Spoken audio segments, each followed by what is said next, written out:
What's up there, workforce? Chris here with Work to Game, and it's time to talk about just some general gaming news. There's been a lot of good, a lot of bad, but really they're not that big of stories on their own, but they might be worth kind of bringing to your attention if you haven't already seen them, so that if they do interest you, you can go try to find more information.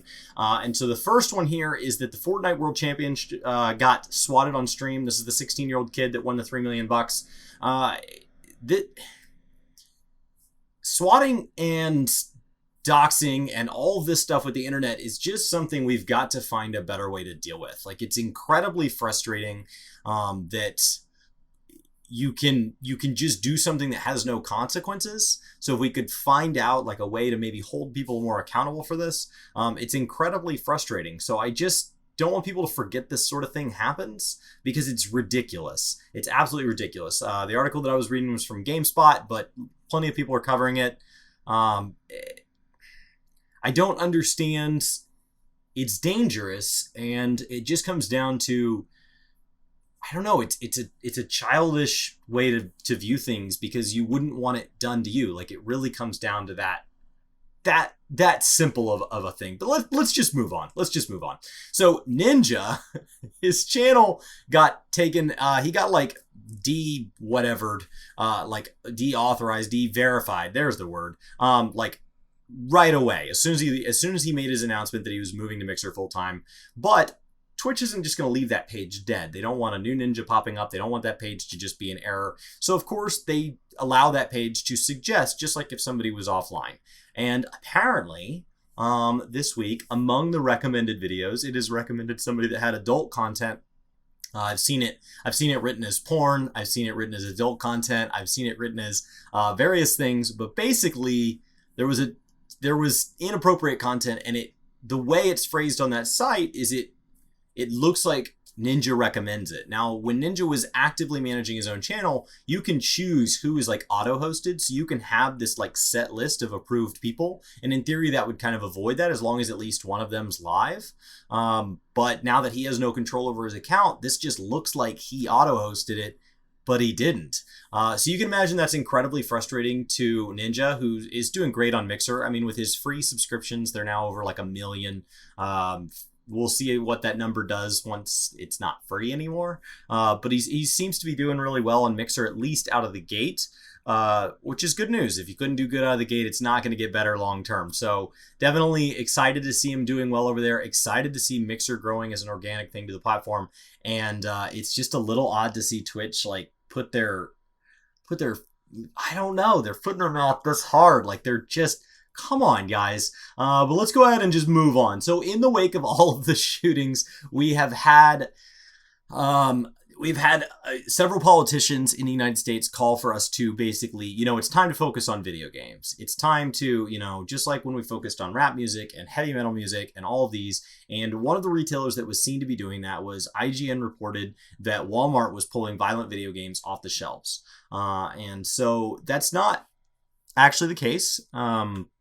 The Verge says that Walmart has come back and said, no, we are taking down some like signage and some advertising and some demo stations where, kids can just walk up and play it.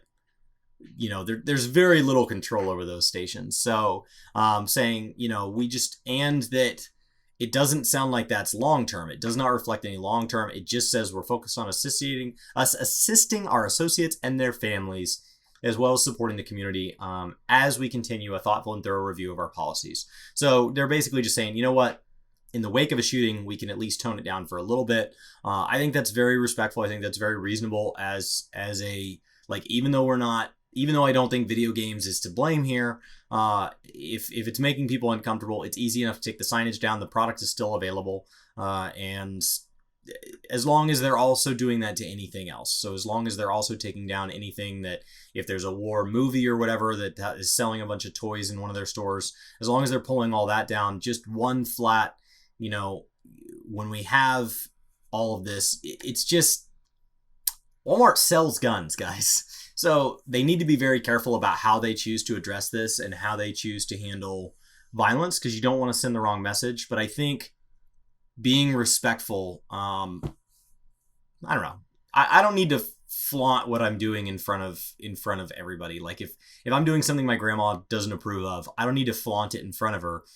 I don't, if she doesn't like tattoos and I have tattoos on my arms, then I can just leave a shirt on in front of my grandma. Like it's not that hard. So if they want to be respectful just for a time, I think this is a nice compromise while we talk about what the real causes of events like that are. And you've seen Brian and I post on that. So we'll go ahead and just move on to ending on a good note here. No Man's Sky. Everybody remember No Man's Sky? They've had some updates over their time since their initial launch, where people felt that they were promised the game to end all games, and when it was less than that, were let's call it disappointed. And this is going to be adding 32 player support, powered bases, some things like cooking, and it looks fun. This, in addition to their like announcements around VR support and all of that. There's a lot going on with No Man's Sky. I hope it's turning into the game that people expected it to be. I hope that people who went into it with a set of expectations that were disappointed, I hope you're able to go back and say, maybe this is more what I wanted now. Very cool to see this game not just get dropped altogether and just say, you know what? Mistakes were made. And so I'm really excited to see that. I think that's a positive note to end on. Guys, it is August 12th. We are getting World of Warcraft Classic drops August 27th. The 26th, I believe, is how time works here in North America. So I think that's where that date line. Somebody said that in the comments, and I think that's right. So we're down to just a couple weeks on that. Final Fantasy is entering its, I guess, maintenance stage until we get back into October, where we're looking at 5.1.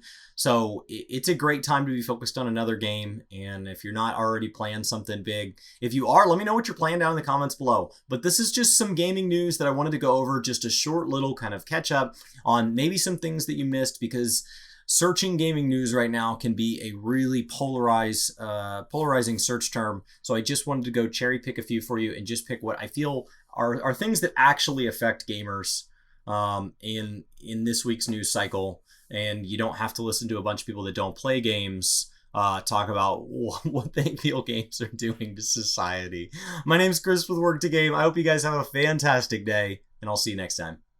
What is Work to Game? 30 seconds, go! Work to Game is basically a channel where we talk about video games, anything we like about video games. We sometimes post vlog videos about something else that we just want to talk about. We kind of have a schedule. It changes all the time. It's in the About section on YouTube. We also stream over on Twitch just anytime we want to play games. Right now, it's happening more and more. I don't know what's happening at the time you watch this video, but the best thing you could do is click on the About page and kind of see if there's a rough plan that we have here